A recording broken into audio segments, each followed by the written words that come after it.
Ma'am कहा आप कह रहे हैं, सब कह रहे हैं, आपके साथीगण कह रहे हैं कि आर पार की अब लड़ाई होगी अगर मांगे नहीं मानी गई तो। हम यहीं धरने पे बैठे रहेंगे, अपने बच्चों को भी यहाँ लेके आ जाएंगे और यहीं बैठे रहेंगे। क्या नाम है आपका, कहाँ से आई हैं आप? मेरा नाम अनु है, मैं बाड़मेर से आई हूँ। बाड़मेर से आई हैं आप? कल आज 3 दिन हो गए हम यहीं हैं।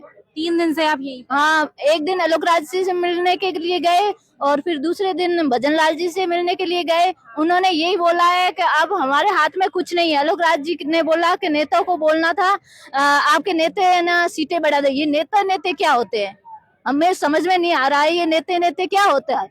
आप अपनी राजनीति के हिसाब से बातें कर लेते हो कि आप उनसे पूछ लेते हैं, उनसे सीटें बढ़ा देते हैं। तो आपने ही भर्ती निकाली, आपने ही सबको पास किया, आपने ही कट ऑफ निकाली, तो आपको पता नहीं है। अब हम किसके पास जाएं? हम विडो की इतनी हालत बुरी है। एक तो हमारे पति होते तो उसका साथ होता, पति चला गया तो हमने सरकार से उम्मीद लगाई, सरकार ने 0.33 पे पास करके सीधा है ना हम 56 पे लेके चले गए। अब इतने हमारे साथ इतना बड़ा अन्याय है कि क्यों डीवी क्यों कराई।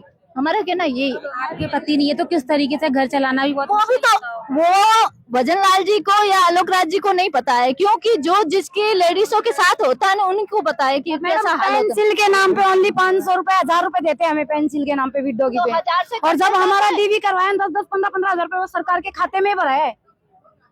वो सरकार के खाते में गया है ना, 1000 से घर चल जाता है। मैं ये पूछना चाहती हूँ आलोक राज जी से और भजन लाल जी से, 1000 से घर चल जाता है क्या?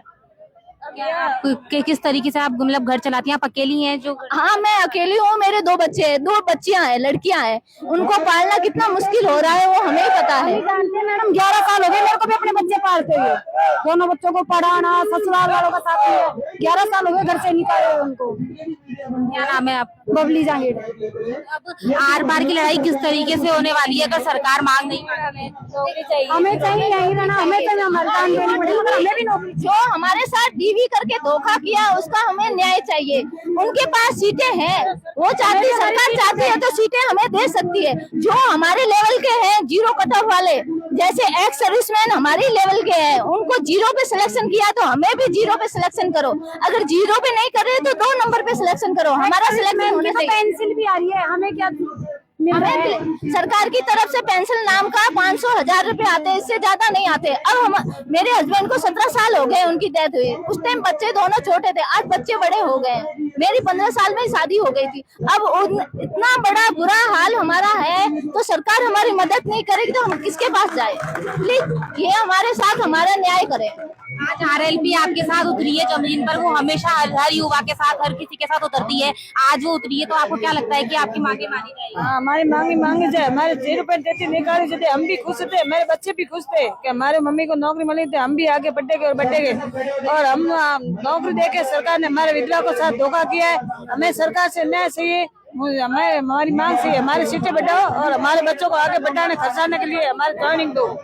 छोटी उम्र में हम हमारे बच्चे पाल रहे हैं, इनको खुद को सोचनी चाहिए ना ये चीज, हमें परेशानी क्यों किया इन्होंने। विधवा का न्याय दो, बस हमारे सरकार से यही मांग है, विधवा को न्याय दे रहा हूँ।